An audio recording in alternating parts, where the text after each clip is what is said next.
प्रणाम सर। प्रणाम। और धनराज जी, जी सर। ठंडा उमर तो और बढ़ गेल हैत। जी हाँ, ठंडा तो छै। इमहर दिल्लियो में ठंडा के नामो निशान नहीं। आई पटनो बात केलहुँ हँ, जी ओहूठाम पता चलल जे ठंडा जेहन हेबाक चाही एखन तेहन नहि छै। हम प्रकृति के संरक्षण में छी ने सर। हाँ अहाँ तऽ प्रकृति के गोद में छी। सही बात। ओतऽ प्रणाम जे सर। प्रणाम। आबि गेलहुँ सर परीक्षा दए कऽ। केहन भेल परीक्षा? सर बढ़िए गेलै। अच्छा, ऑप्शनल के तैयारी नहीं रहे खाली। ऑप्शनल कथी LSW छलऽ? हाँ CDPO में LSW रहे।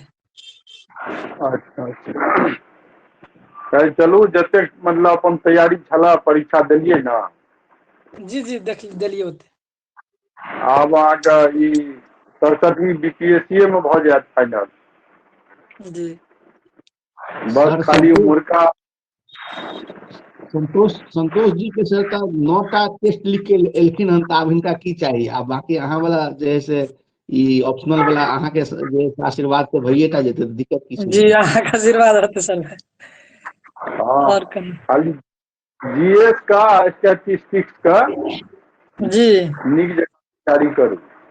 जी देखलिए सर GS के क्वेश्चन। एगो ऑडिटर वाला भी रहे सर इससे पहला। हाँ हाँ तो कनी रहे तो सब क्वेश्चन जे पढ़लिए से सतेबे करले, लेकिन ई छले कनी स्पीड कनी बढ़बा पड़ते लिखे में।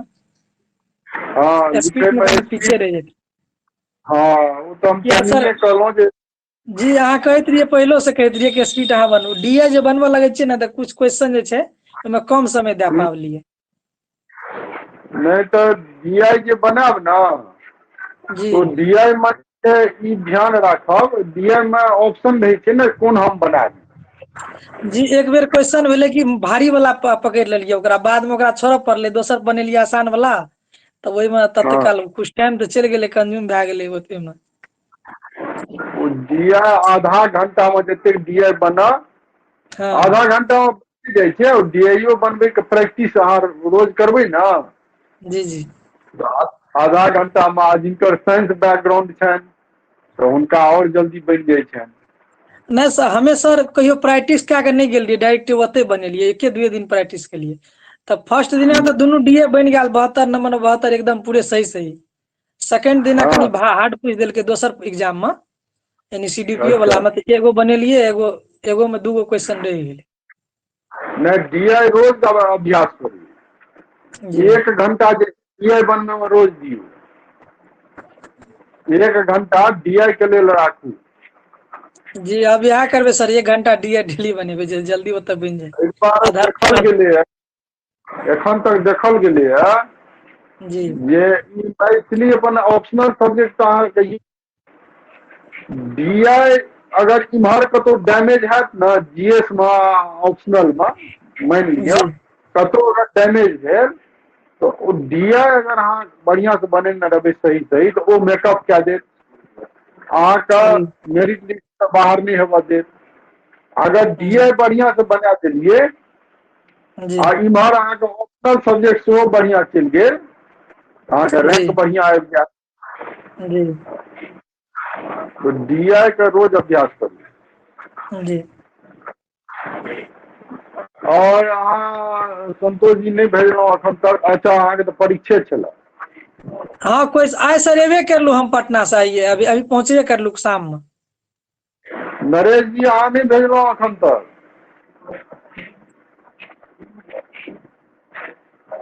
आंसर लिख के नहीं भेजलहुँ? हमरो समय नहीं मिले सर, हम भेजे छी सर कल नहीं तो परसों। क्या तो हमरो समय आई जैसे मिले, छुट्टी है कल परसों। अच्छा काल्हि से परसू तक भेज दियौ सब गोटे। ठीक छै सर, हमहूँ भेज देब परसों तक। जै बात कहलहुँ स्टैटिस्टिक्स के लेल वएह बात लागू होइ छै सप्रसंग व्याख्या पर। जी 50 नंबर के ई रहे छै, 25 नंबर के 2टा लिखऽ पड़े छै। ई कंपलसरी छै। 12 नंबर क्वेश्चन रहे छे, तो 12 नंबर क्वेश्चन जे छे कंपलसरी रहे छे, यहाँ के लिखनाइए टा ये, ऐसा आप बच नहीं सके छी। ई नहीं जे क्वेश्चन जकरा चलो ई लिखब ई नहीं लिखब, ई यहाँ के लिखनाइए ये। ई अगर बढ़िया से लिखा गेल अहाँ का, तो ई नंबर टोटल नंबर में अहाँ का इनहेंस कर दे। जी वर्णन आ व्याख्या ए दुनू में अंतर छै। वर्णन आ व्याख्या दूटा दू शब्द छै, दुनू में अंतर छै। बहुत आदमी की कहे छथिन, व्याख्या के वर्णन बुझ लै छै आ बस ओकरा वर्णन करऽ लगला। वर्णन जे छै एकटा सामान्य व्यक्ति कऽ सकैए, एकटा सामान्य व्यक्ति जकरा साहित्य के समझ नहीं छै या कम पढ़ल लिखल छै, ओहो वर्णन कऽ सकैए, लेकिन व्याख्या सब नहीं कऽ सकैए। व्याख्या भेलै एक्सप्लेन केना, आ वर्णन भेलै डिस्क्राइब केना। जेना कि यात्रा वर्णन, यात्रा वर्णन अपन कतौ यात्रा केलहुँ तो ओहिमे गेलहुँ, फलना स्टेशन पर उतरलहुँ, ओतऽ चाय पीलहुँ, ओतऽ जे छै ई चीज देखलहुँ, ओकर बाद एतऽ गेलहुँ, ओतऽ ई देखलहुँ, ई भेलै वर्णन। आ जी जखन ओहिमे व्याख्या आबि जेतै, तऽ व्याख्या में जे छै ओहिमे फेर ओहिमे शास्त्रीयता आबि जाइ छै, ओहिमे शास्त्रीय पद्धति आबि जाइ छै। शास्त्रीयता का मतलब भेलै जे ओकर अंग प्रत्यंग, ऊपर नीचा दाएं बाएं हर एक चीज के व्याख्या। जेना कि मान लिया दुर्गा जी के एकटा मूर्ति छै, कोनो आदमी गेलै दुर्गा जी के मूर्ति के देखलकै, और देखलकै आ कहलकै हाँ दुर्गा जी के मूर्ति तो बहुत सुंदर छै, और दुर्गा जी के मुँहो बहुत सुंदर लगै छनि, लाल रंग के साड़ी जे छै से पहिरने छथिन दुर्गा जी, हाथ में भाला छनि, महिषासुर के एना के भाला भूखने छथिन, कुल मिला के बहुत सुंदर मूर्ति। ई भेलै वर्णन। और ओहिमे जे कोनो आदमी व्याख्या करते तो कहते कि जे दुर्गा जी के जे मुखमंडल छनि ओकर आभा जे छै से एहन लगै छै जेना सुबह के जे सूरज होइ छै, ओ लालिमा जे रहै छै ओ जते मनोहर लगै छै, ओते निर्मल और मनोहर दुर्गा जी के मुखमंडल छनि। दुर्गा जी के मुखमंडल जे छै से एकटा माय के जे ममतामयी छवि होइ छै, ओकर दर्शन जे छै से होइ छै।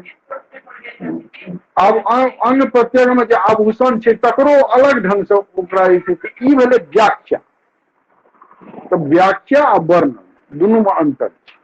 तो जखन सप्रसंग व्याख्या कोनो छात्र लिखै छथिन, तो व्याख्या नहीं कऽ कऽ ओकरा वर्णन जकाँ कऽ दै छै, वर्णन कऽ देलक, तऽ ओहिमे नंबर जे छै एग्जामिनर नहीं दै। जहन ओकरा व्याख्या करबै तखन नंबर। व्याख्या जे छै ओकरा 5 पार्ट में विभक्त कऽ कऽ व्याख्या लिखबाक अछि। 5 पार्ट में मतलब 5 पैराग्राफ में, कोनो व्याख्या के 5 पैराग्राफ में लिखबाक अछि। पहिलुक पैराग्राफ में रचना भूमि, दोसर पैराग्राफ में विषय वस्तु, तेसर पैराग्राफ में तथ्य, चारिम पैराग्राफ में साहित्यिकता, और अंतिम पैराग्राफ जे छै ओहिमे प्रासंगिकता। तो ये पूरा सप्रसंग व्याख्या के जे मूल खंड छै ओ एकर छियै तथ्य, या एकर मूल खंड छै। अब पहिलुक जे ये पैराग्राफ ओहिमे रचना भूमि, रचना भूमि में की सब लिखबाक चाही?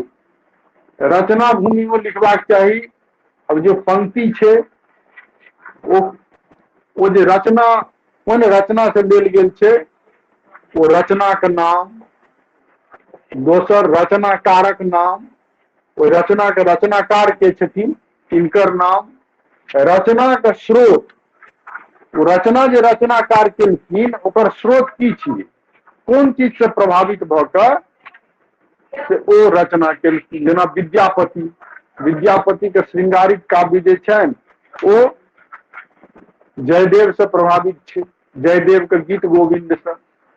जेना चंदा झा के जे छनि मिथिला भाषा रामायण या सुंदरकांड, वो अध्यात्म रामायण से प्रभावित छै, पर स्रोत छियै अध्यात्म रामायण। तहिना कोनो रचना के स्रोत होइ छै। रचना के स्रोत खाली वएहटा नहीं होइ छै, रचना के स्रोत जेना कोनो सामाजिक कुरीति पर लिखल गेल छै ओ रचना, तो रचना के स्रोत ओ सामाजिक कुरीति भेलै। को बनती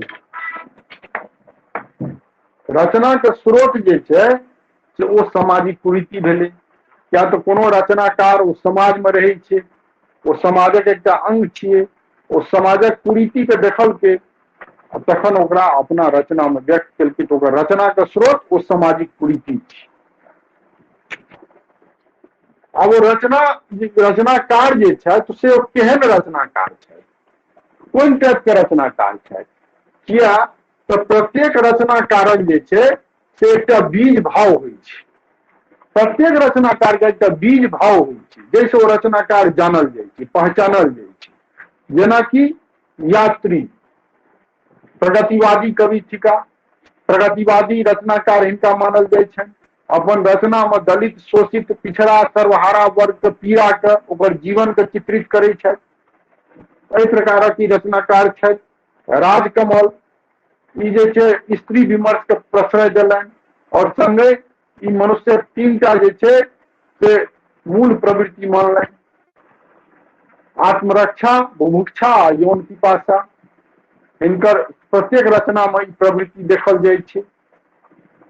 संगे संग ई अपन कथा कही के या कविता लिखे के एकटा अलग जे शैली छै, शिल्प छै, तकरा ई ग्रहण केने छथि। ई कई प्रकारक रचनाकार छथि। हरिमोहन झा सामाजिक कुरीति के रखलनि आ ओहि पर व्यंग केलनि। प्रत्येक सामाजिक कुरीति, अंधविश्वास, आडंबर जे समाज में अछि ताहि पर ई व्यंग बाण चलेलनि। आ हिनकर जे शैली छनि से हास्य उत्पन्न सेहो करै छै आ सोचबाक लेल मजबूर सेहो करै छै। तो एहि प्रकारक रचनाकार छथि। तो प्रत्येक रचनाकार के एकटा बीज भाव होइ छै। तो जे रचनाकार ओ पंक्ति छियै ओ कोन प्रकारक रचनाकार छै से लिखबाक अछि।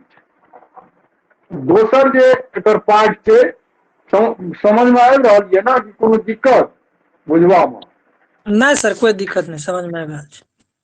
हाँ, दोसर पैराग्राफ चेंज करबै और दोसर पैराग्राफ में लिखबै विषय वस्तु। विषय वस्तु लिखने नहीं अहाँके, ई समझाबै के लेल एतऽ देलहुँ विषय वस्तु।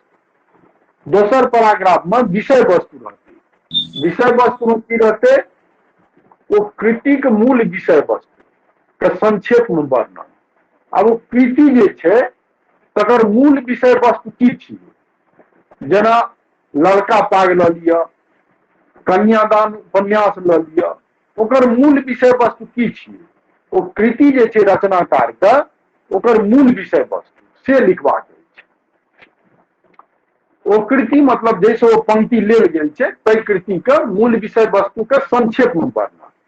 संगे संग ओहि रचना के अंतर्गत कोन प्रसंग में रचनाकार ओ पंक्ति उद्धृत केने छै। अब वो पंक्ति जो उद्धृत भेल छै से कोन प्रसंग में रचनाकार ओ पंक्ति उद्धृत केने छै। तो कोन प्रसंग में ई बुझबाक लेल अहाँके किताब एक बेर पढ़ब, तखने अहाँ बुझबै जे चूंकि ई तऽ निर्धारित रहै नहीं छै जे कोन प्रसंग में। हालांकि हम अंडरलाइन करा देब मेन जे चैप्टर छै ओहिसँ, जतऽ से ओ लेल जाइ छै बार बार, लेकिन एक बेर ओकरा पाठ के पढ़ि लेनाइ हम कहै छी छात्र सबके जे आवश्यक रहै छै। कारण जे अब पढ़बै सर, अ, एके लेल कोन किताब प्रसंग व्याख्या वाला? स्वप्रसंग व्याख्या वाला यात्री जी के चित्रा एक बेर पढ़ि लेबै, जी ललका पाग पढ़ि लेबै, कन्यादान उपन्यास पढ़ि लेबै, आ मनबोध के कृष्ण जन्म एक बेर पढ़ि लेबै। बस एतबी चारिटा किताब अहाँ सब पढ़। स्वप्रसंग व्याख्या में ई पार्ट लिखे के लेल, ई दोसर पार्ट में ये ना ई लिखबाक लेल, ई ओहि चूंकि कोन प्रसंग में ओ पंक्ति लेल गेल छै, जेना सर उक्ति छै। हाँ सर कहलू कि पद से कोई आंसर देने व्याख्या करने ज्यादा बढ़िया रहते कि गद से? दुनू से बढ़िया रहतै, जी।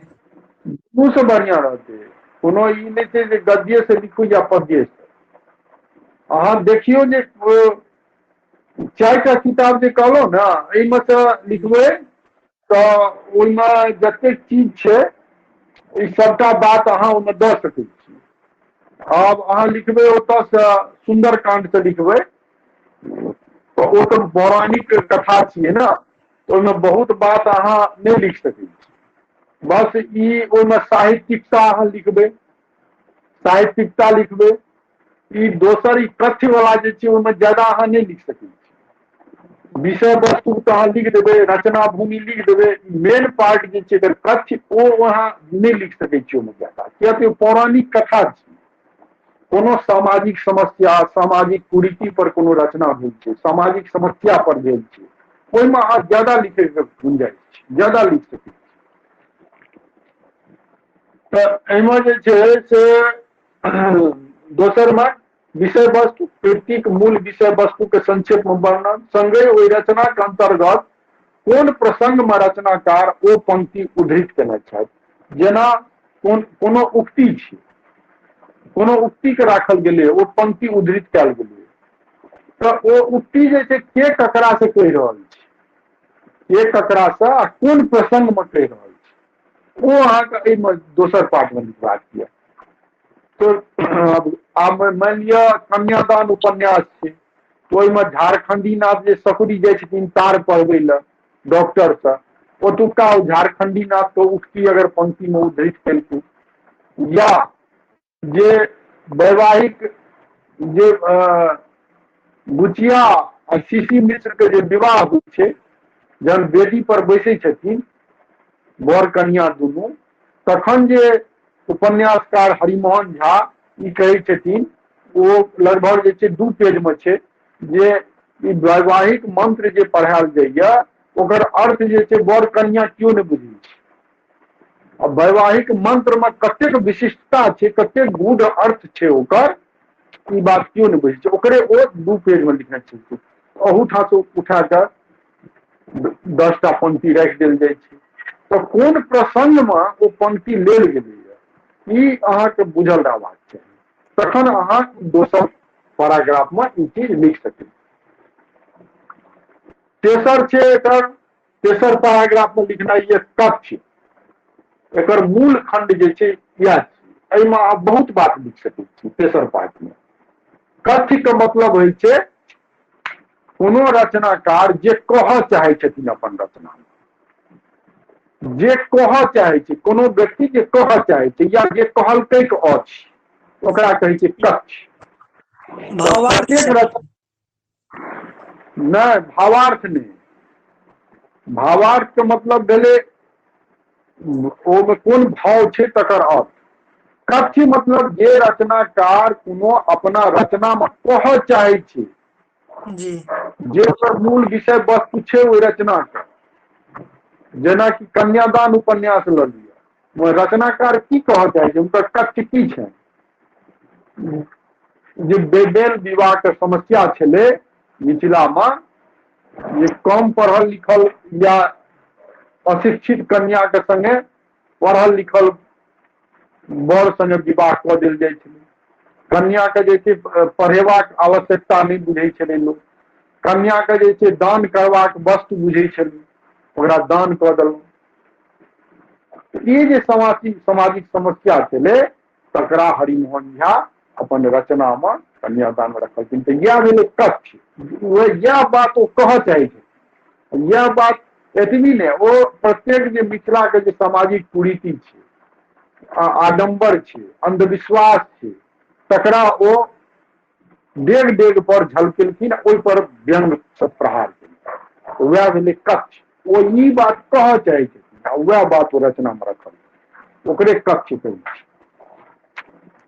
तऽ ओहि पंक्ति के कथ्य वा मूल अंतर वस्तु की छिकै, ओ पंक्ति जे उद्धृत भेल छै तकर कथ्य, ओहि पंक्ति में कोन बात रचनाकार कहऽ चाहै छथिन, ओहि पंक्ति के मूल अंतर वस्तु की छी, ओ पंक्ति में कोन बात छै जे रचनाकार कहऽ चाहै छथिन, मूल अंतर वस्तु ओकरे कहियै।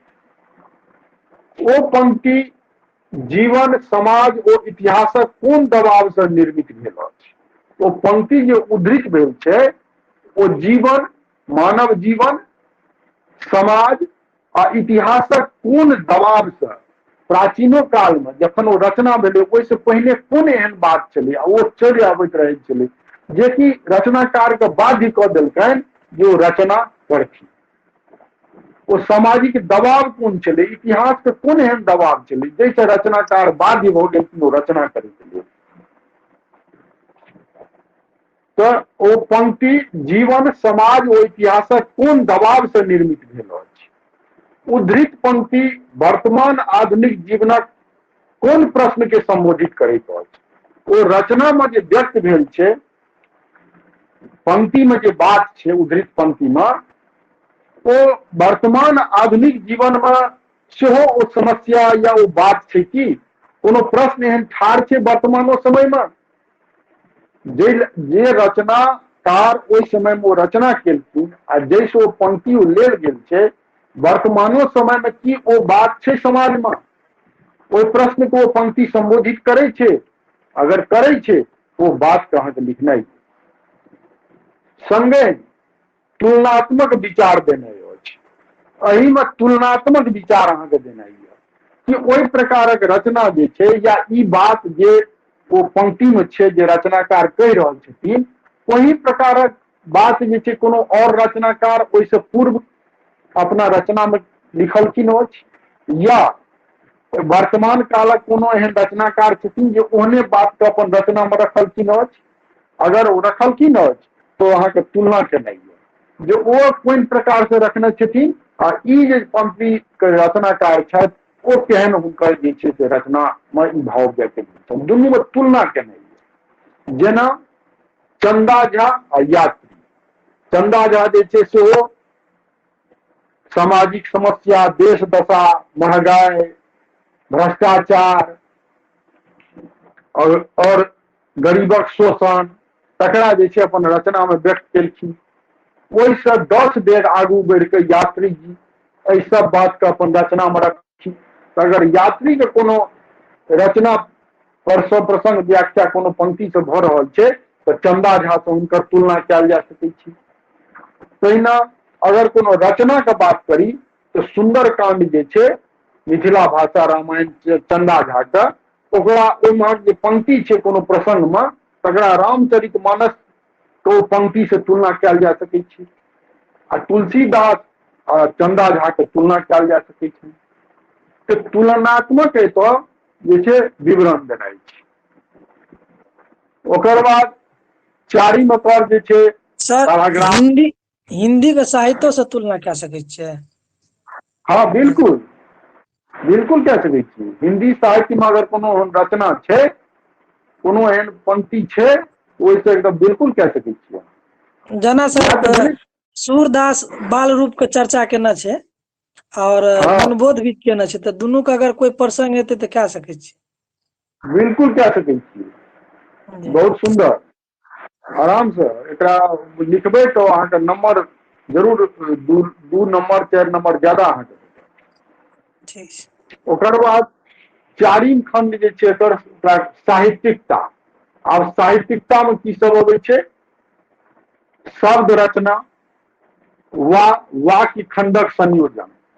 शब्द रचना ओ पंक्ति में जे छै शब्द जे छै ओ शब्द रचना केहन छै या वाक्य खंड जे छै तो वाक्य खंड के संयोजन जे छै कोन प्रकारे रचनाकार केने छै।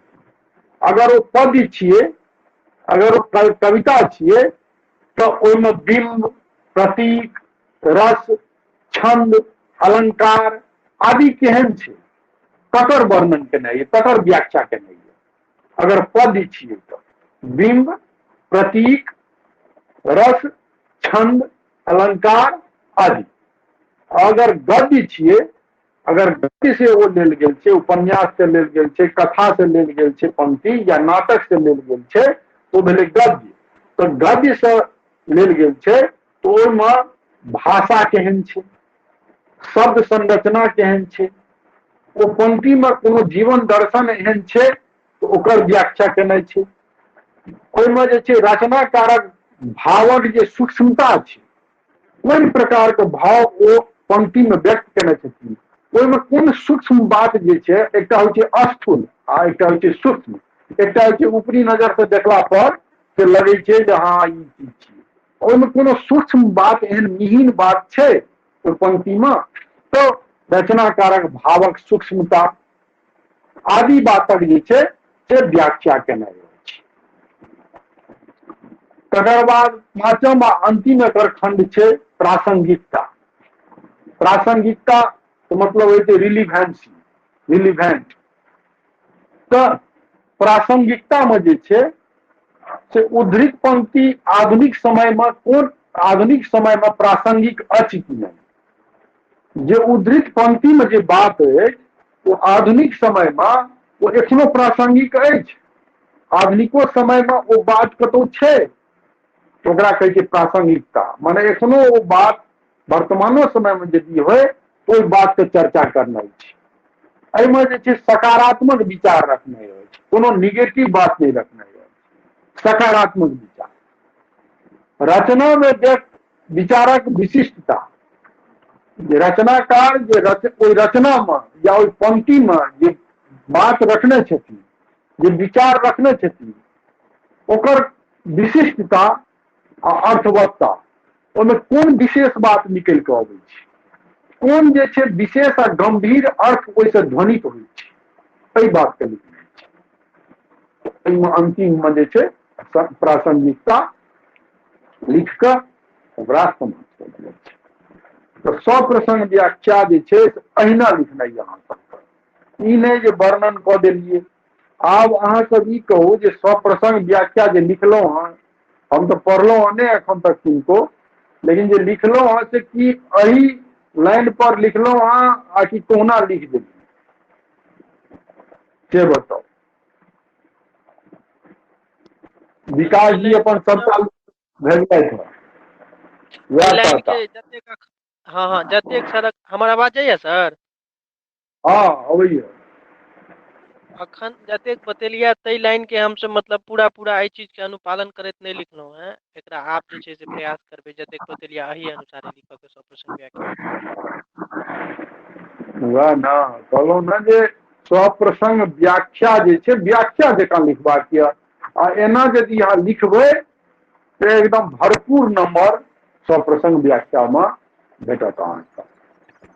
तऽ सर एकर मतलब ई भेलै कोनो अगर प्रसंग पूछै छै तऽ ओकर पूरा जे कथा या छै ओकर पूरा व्याख्या करय पड़तै ने सर? लेखक के मतलब रचनाकार के व्याख्या, फिर वही प्रसंग मतलब कोई प्रसंग में बात बदलकै या तकर व्याख्या, तऽ सर पूरा जेना जेना कथा के जानकारी रहबाक चाही। कथा के जानकारी एहिके लेल रहबाक चाही। दोसर जे एकर छै पाठ, एहिके जी लेल कथा के जानकारी रहबाक चाही। एहि सबके लेल ओतेक नहीं रहबाक चाही। एहि सबके लेल मोटा मोटी तथ्य वाला तऽ अहाँके ई रहबाक चाही ने, जब रचना जे छै ओ रचना में कथ्य की छै, रचनाकार की कहऽ चाही। जी सर। तऽ ई सब तऽ पातर पातर किताब सब छै। कोनो कन्यादान उपन्यास जे छै वो एक जी बेर लए कऽ बैसबै ततेक रोचक छै, ततेक रोचक छै जे ओ अहाँके एक दिन से ज्यादा समय नहीं लागत, आधे दिन में भऽ जायत। सर ई किताब सब अब केना उपलब्ध हेतै? हमरा पास तऽ कोनो किताब नहीं है जखनी एहि सबसे संबंधित। किताब सब अहाँ कतऽ रहै छियै एखन? सर हम गोवा में रहै छियै ने, तऽ नौकरी करै छियै तऽ एतहि रहै छियै सर। अभी पटना दिसन तऽ नहीं रहै छियै, तऽ खातिर दिक्कत होइ छै सर। अच्छा गोवा में रहै छियै? जी। अच्छा तऽ नंबर नोट करू आशीष जी। हाँ बताबू ना। 0933 933 410 410 410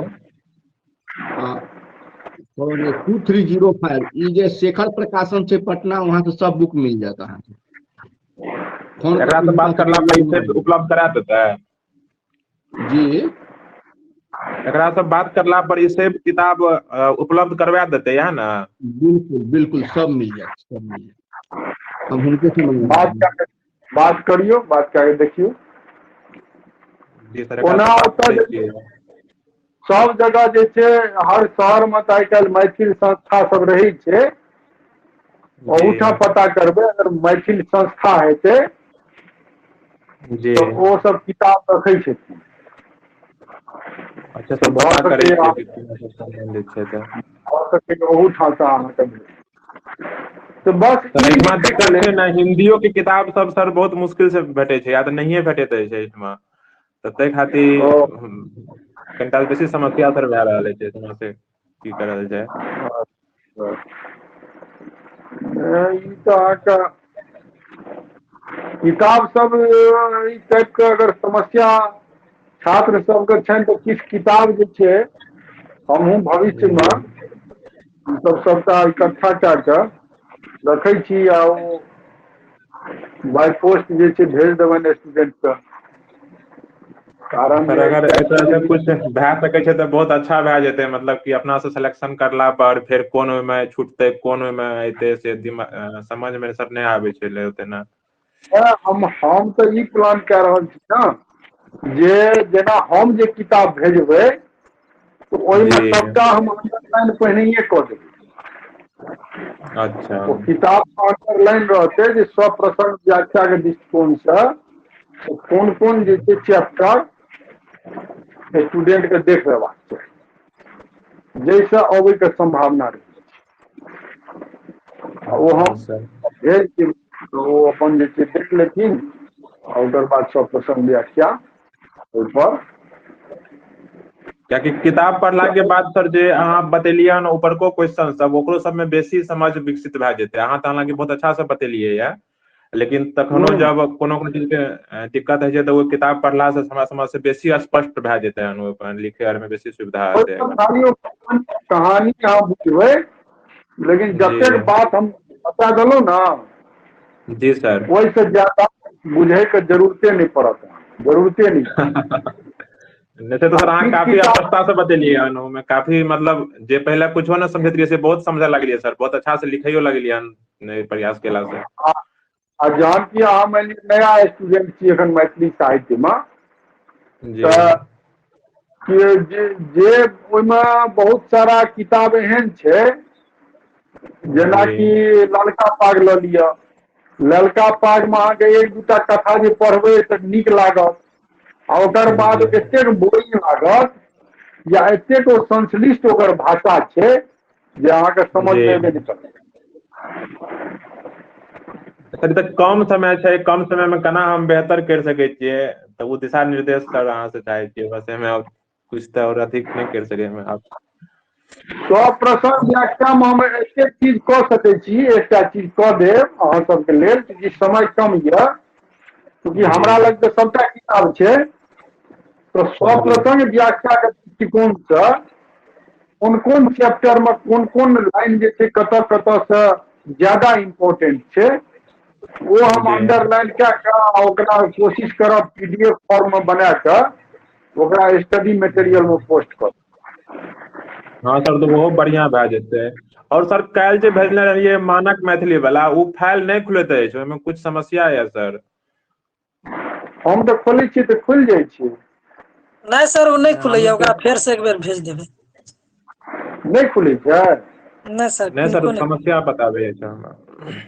अच्छा ठीक छै, तऽ ओकरा जी फेरसँ ओकरा स्कैन कए कऽ हम भेजै छी। ओ दूटा सर खुलि जाइत रहै, मानके मैथिली वाला नहि खुलैत अछि सर ओहिमे ओकर। खुलि जायत, हम भेज देब फेर दोबारा, और फ्रेश में भेज देब।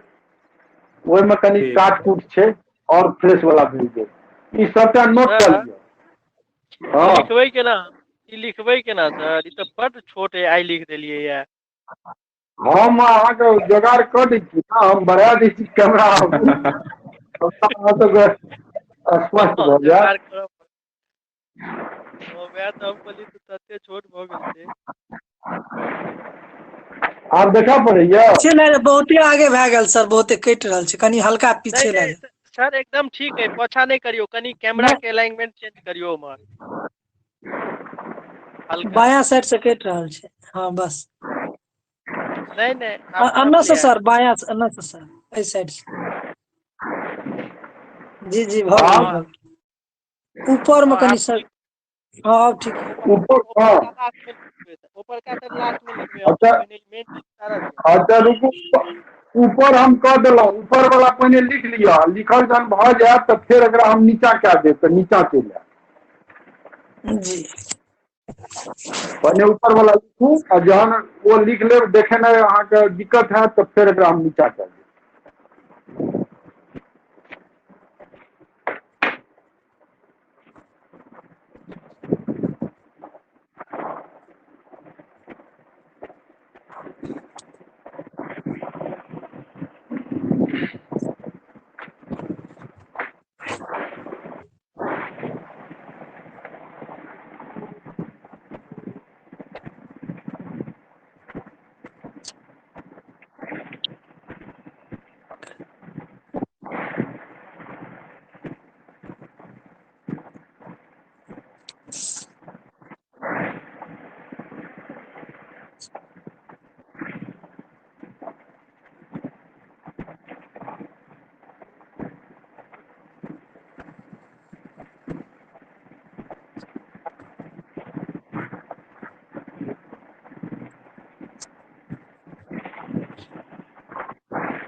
प्रासंगिकता का जो पहला पंक्ति है हाँ लिखल उद्वत पंक्ति आधुनिक समय में प्रासंगिक अच्छी को नहीं को लिखा है का मतलब कौन है की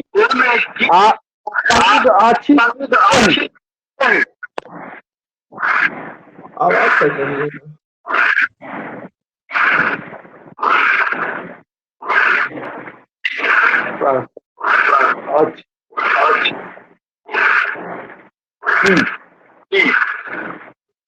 की का यहाँ मतलब हुआ आज की नहीं पंक्ति अच्छी अच्छी मतलब है या नहीं की का मतलब हुआ या हिंदी में अगर इस पंक्ति आधुनिक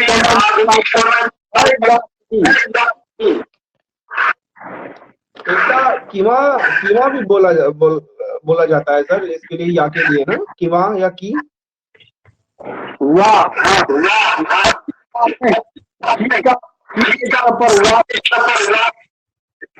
आवाज नहीं आ रही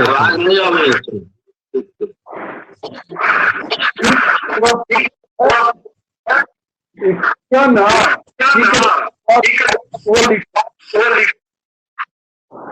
मनीष जी अपना माइक ऑफ कर लीजिए। जी ई की जे या की के जगह पर जे छै ई की मतलब भेलै या एकरा यदि हिंदी में कहबै उद्धृत पंक्ति आधुनिक समय में प्रासंगिक है या नहीं। अच्छी का मतलब हो गया है, अच्छी हो गया, ये है के लिए जो है अच्छी हो गया या इसको वह भी लिख सकते हैं। तो उद्धृत पंक्ति आधुनिक अच्छी वाह नहीं, अगर इसको ऐसे लिखिए, इधर दिक्कत हो रही है, इसको ऐसे लिखिए उद्धृत पंक्ति आधुनिक समय में प्रासंगिक अच्छी अथवा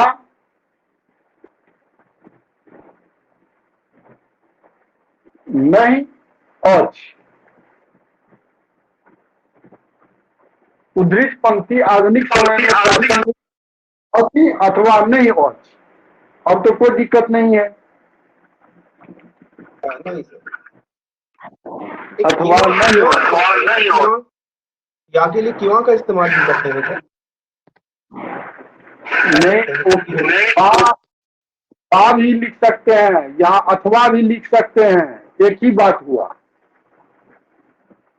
प्रासंगिक अथवा नहीं अच्छी ये भी लिखेंगे तब भी चलेगा, अथवा भी लिखेंगे तब भी चलेगा, की भी लिखेंगे ऐस की नहीं कहिए ना है या नहीं, तो उसी को बोलेंगे मैथिली में ऐस की नहीं या अच्छी व नहीं अच्छी, वो एक ही बात हुआ।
हेडिंग में सर वर्णन के नीचे क्या लिखा है? पहला अक्षर, पहला शब्द वर्णन के नीचे हेडिंग में थोड़ा उस पे लाइट आ रही है।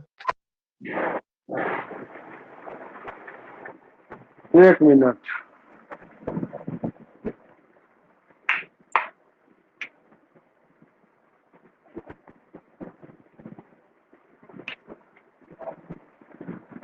अब दिख रहा है? बिल्कुल सर, अब अच्छा।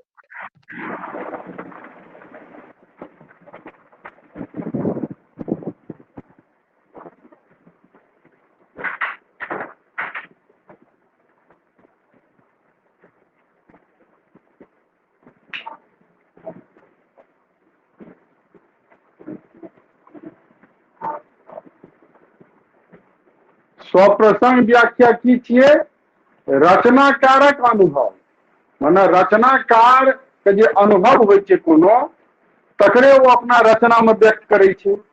कोनो प्रसंग में जे रचनाकारक अनुभव छै से ओकरा रचना में झलकै छै। तो रचनाकारक कनि लिख दिया ना। आ पाठक अनुभव संबंधक मीमांसा छियै व्याख्या।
सर इहो क्वेश्चन में कोनो ट्रेंड रहत अछि कि प्रत्येक साल एहि टॉपिक से पूछबे करत, एना कुछ है छै सर की ऐसा प्रसंग व्याख्या वाला में?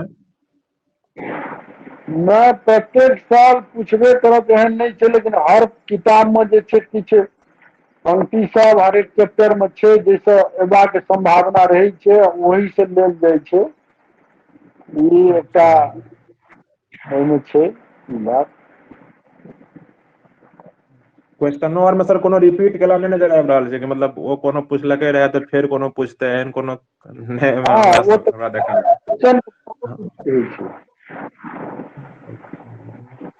क्वेश्चन बराबर रिपीट होइ छै, क्योंकि अगर सिलेबस से छोटा तो क्वेश्चन कतऽ से आनतै?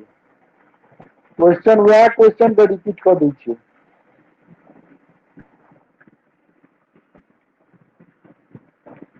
आवाज कटैया सर अहाँके। हाँ, क्वेश्चन जे छै रिपीट करै छै क्वेश्चन, क्योंकि सिलेबस छोटा छै ना, छोट छै सिलेबस,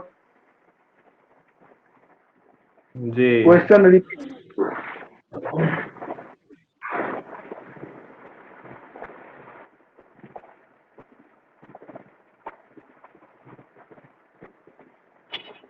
भऽ गेल लिखल? भऽ गेल सर। सब गोटे के भऽ गेल? सर कनि 1 मिनट और रुक जाओ सर। हाँ लिखू।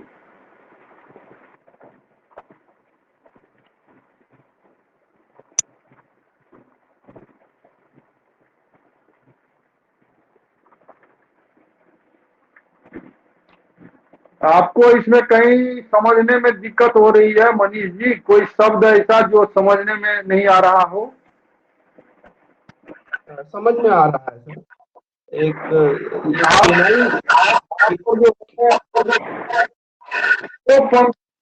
वो पंक्ति मतलब वह पंक्ति, वो मतलब वह, जीवन समाज ओ, तो यहाँ पर ओ का मतलब हुआ वह, थर्ड पर्सन सिंगुलर नंबर, और ये जो है वो एंड के लिए आया है, AND एंड, समाज और इतिहास, मतलब सोसाइटी एंड हिस्ट्री। ये तो ये क्या है सर? हाँ, वो यहाँ पर वो लास्ट में जो लाइन में लिखा है ना केनाई, एक इसमें चौथे केनाई व्याख्या अच्छी केनाई में केनायज व्याख्या केनायज मैंने व्याख्या करना है, भावक सूक्ष्मता आदि बातक व्याख्या केनायज मतलब व्याख्या करना है। केनाई में ऊपर नहीं हो गेल सर।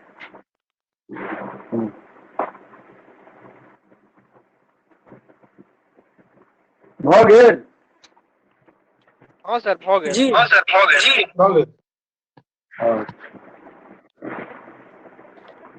अब एही लाइन पर आब जे व्याख्या अहाँ सब लिखब, जे गोटे जे नहीं लिखना छी से एकरा 2 बेर 3 बेर पढ़ के समझ लेब, आ जे व्याख्या लिखब वो एही सर लाइन एगो पर पद, सर एगो कोनो पद के व्याख्या क्या के बता देती सर। पद के व्याख्या क्या को बता देब, अहाँ सब जे लिख के भेजब ना व्याख्या, जी जी आंसर जे लिख के भेजबै वही में बता देब अहाँ सब केना लिखलिए, ओकरा केना लिखल जेबाक चाही, ठीक छै सर, ठीक छै। वही में बता देब। सर कतऽ कमी है, कौन चीज छूटल है, वो सबटा वही में बता देब।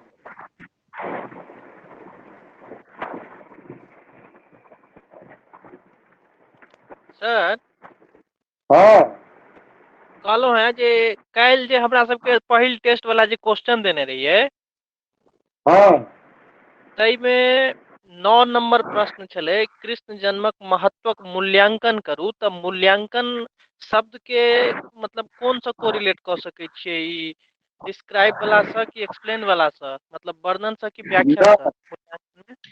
मूल्यांकन, हाँ इहो शब्द के कनि डिफाइन तहन कहिए दियौ। मूल्यांकन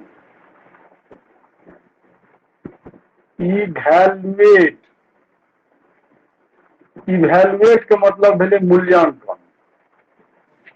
प्रसंग कृष्ण जन्मक महत्व के से मूल्य दियो, अंक दियो, मार्क्स दियो, जब कते महत्वपूर्ण छै वो अहाँ के मार्क्स देना है, ओकर मूल्यांकन करियो। ओहिमे महत्व के दृष्टिकोण से मूल्यांकन अहाँ एना करबै जे कृष्ण काव्य परंपरा, ओहिमे मूल्यांकन में ई नहीं जे मूल्यांकन में परीक्षक की करै छै, जेना आंसर लिखल गेल छै ओहि के अनुसार अंक दै छै। ई नहीं जे निको लिखल गेल छै तैयो बढ़िया अंक नहीं देलहुँ, आ जे केओ खराबो लिखने छै तकरा नीक, ई तऽ पक्षपातपूर्ण भऽ गेलै। तऽ अंक अहाँके मूल्यांकन के मतलब भेलै ओकरा मूल्य दियौ आ ओकरा अंकित करियौ, ओकर महत्व कतेक महत्व छै तकरा अहाँ मूल्य दियौ, वैल्यू दियौ आ ओकरा कतेक वैल्यू देलियै अंकित केनाइ यऽ, एकर मूल अर्थ से भेलै मूल्यांकन का। तऽ आब कृष्ण जन्म जे छै, कृष्ण काव्य परंपरा जे चलि अबैत रहै ताहिमे श्रृंगार रस के धारा बहैत रहै, विद्यापति आ हुनकर परवर्ती कवि सब खाली श्रृंगार के जे छै उत्तरोत्तर प्रवाह के बढ़बैते गेल, ओहिमे केओ नवीन परिवर्तन आनै के, नवीन चीज करे के, कोनो इनोवेशन आने के केओ कोशिशे नहीं केलखिन। मनबोध प्रथम कवि थिका जे नहीं केवल भाव अपितु भाषा के क्षेत्र में सेहो परिवर्तन आनलनि। ओ जे धारा बहैत आबि रहे थे, धारा का अवरुद्ध कऽ कऽ कृष्ण के एकटा बहुत अर्थ में ओ जे छै महत्व छै कृष्ण जन्म का। ओ सबटा बात अहाँके ओही में लिखल यऽ जे भेजलहुँ हँ, ओकरा फेर रिपीट करे के हम जरूरत नहीं बुझे छी, क्लासो में सबटा बतेने छी। पॉइंट छै तकरे ओ देखाबऽ के छै ओहिमे। हाँ, महत्व के मतलब की भेलै, कृष्ण जन्म केना की महत्व छै, मैथिली साहित्य में कृष्ण जन्म आ मनबोध के की महत्व छै वह अहाँके बतेनाइ, वह भेलै मूल्यांकन। आ मूल्यांकन में एकटा इहो बात छै जे खाली नीके बात नहीं रखबै से मूल्यांकन नहीं भेलै, अगर कोनो बात ओहिमे झूठ छै, कोनो बात के कमी छै कृष्ण जन्म में, ओहो बात रखना वो भेलै मूल्यांकन। सकारात्मक ओकरे कही है तो इसको आलोचना से भी थोड़ा सा मिला सकते हैं मूल्यांकन को सर। बिल्कुल बिल्कुल मिला सकते। वो सारा बात मैंने क्लास में बताया है, कहाँ पर उसमें कमी है क्या है नहीं, वो सब बताया है, वो सब रिकॉर्डेड वीडियो में है, सब देख लीजिए। उसी को मूल्यांकन बोलते हैं। अंक देना है, उसका महत्व को ध्यान में रखते हुए कहाँ वो महत्वपूर्ण है ज्यादा, कहाँ कम है, कहाँ नहीं है, वो सबको उस बात को रखना।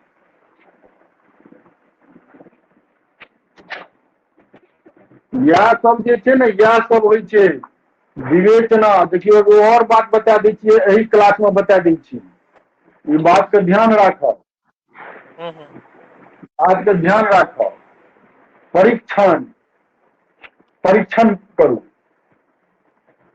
परीक्षण करू, मूल्यांकन करू,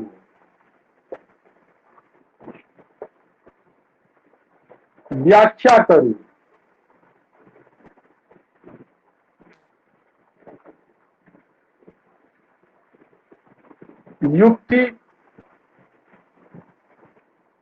युक्तिपूर्वक प्रतिपादन करू।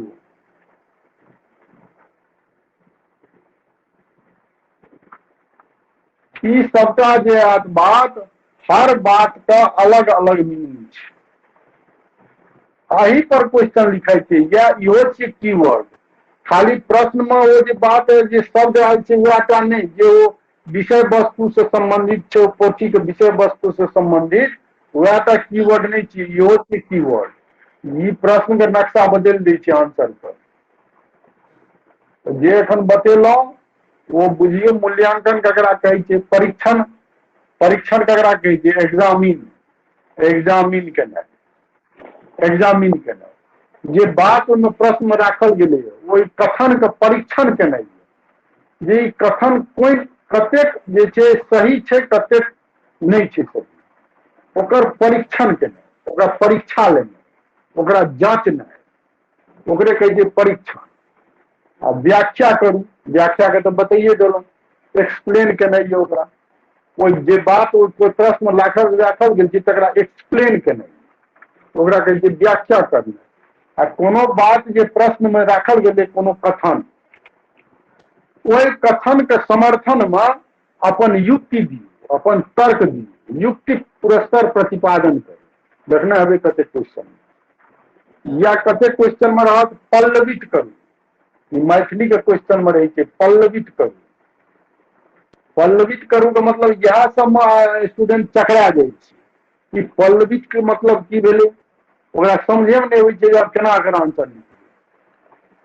तो यह सब समझनाइ छै। यह अंतर छै एकटा साधारण छात्र आ एकटा साहित्य के जे विशेष छात्र, ओकरा में यह अंतर भ जाइ छै। आ नंबरो में ओहि द्वारा अंतर होइ छै।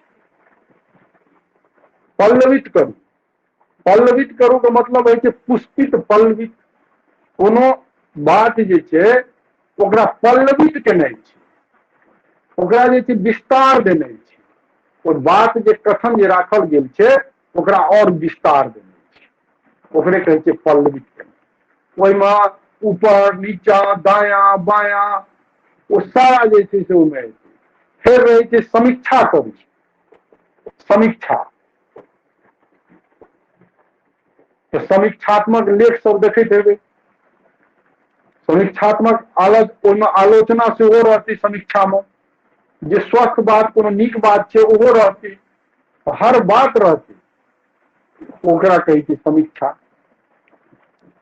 बस ई सबटा के जे छै सबका ध्यान में राख कर आंसर लिखिए।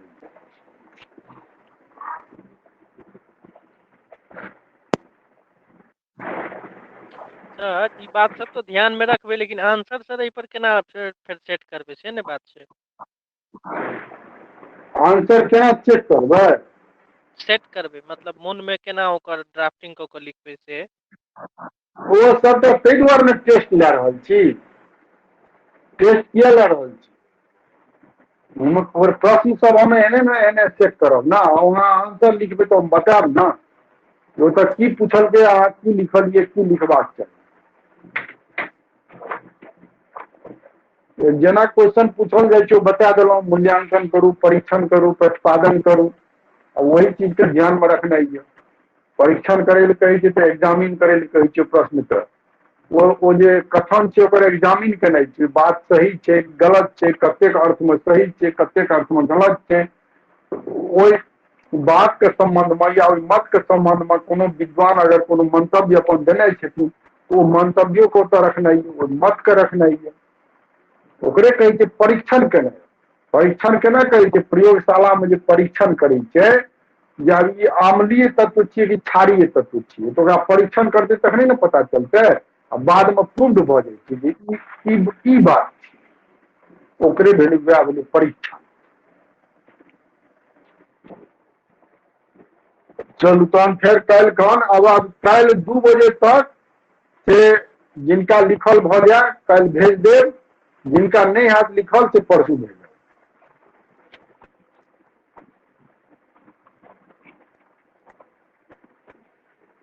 चलू तहन फेर काल्हि जे छै सर ओ ठीक सेट 1 वाला जे बाकी क्वेश्चन सब छै ओकरो सबके नहि हेतै तऽ लिख के तैयार कर लेबै की सेट 1 में तो 3 टा लिखलिए बाकी भाग 2 वाला क्वेश्चन छोड़ के आई वाला में तो लिख सके छलिए आरो क्वेश्चन सब तो सबटा ने लिखबाक या तो सब प्रसंग व्याख्यो बता देलहुँ सबटा एके बेर में भेजबै नहीं 12 गो क्वेश्चन छै ने में से हम कह रहल छी बाकी जे क्वेश्चन हम छोड़लिए तेकरो नहीं हेतै तऽ तैयार कर लेबै 6टा क्वेश्चन अहाँ लिखू ने 6टा के जवाब देने रहै छै ने हाँ नहीं 6टा तो लिख देने छियै भऽ गेलै 6टा लिख लेने छियै तऽ अब अगिला टेस्ट में फेर 6टा लिखब ठीक एग्जाम जेना एग्जामिनेशन हॉल में लिखै छियै तेना ने हम कहै छियै लिखै लए सबटा प्रश्न लिखै छै अहाँ बुझियौ हम एग्जाम दऽ रहल छी हाँ वो ठीक हाँ है हम ही चाहे बुझियौ एग्जामिनेशन हॉल में हम एग्जाम दऽ रहल छियै ओहि हिसाब से लिखै टाइमिंग का ख्याल रखैत ई नहीं जे लिख देलियै कोना सर के 4 घंटा 5 घंटा में लिख हम फेर कहै छी जे हम टेस्ट लै छी जेना एग्जामिनेशन हॉल में अहाँ लिखै छियै घड़ी देख कऽ ओहिना अहाँ आंसर लिखू आ तहन 6टा क्वेश्चन लिख कऽ हमरा भेजू